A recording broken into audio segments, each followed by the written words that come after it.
ক্ষমতায় যেতেই সংস্কারের পক্ষে কথা বলে একটি দল, এমন মন্তব্য করেছেন বিএনপির স্থায়ী কমিটির সদস্য মির্জা আব্বাস। সকালে বিএনপির দেশ গড়ার পরিকল্পনা কর্মসূচির চতুর্থ দিনের আয়োজনে তিনি এই কথা বলেন।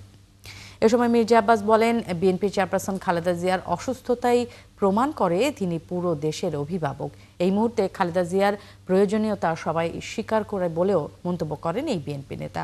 সেই সাথে তারেক রহমানের নেতৃত্বেই দেশ এগিয়ে যাবে বলেও আশা প্রকাশ করেন মির্জা আব্বাস।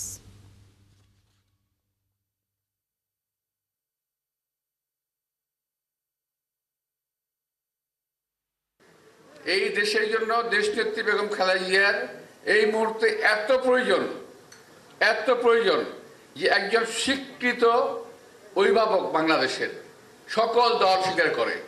এমনকি আমাদের চরম শত্রু যে দলগুলো আছে, আমাদের বিএনপি পছন্দ করে না, তারাও স্বীকার করেছে দেশনেত্রী বেগম খালেদা জিয়া এখন দলমত নির্বিশেষে সকল মানুষের অভিভাবক উনি।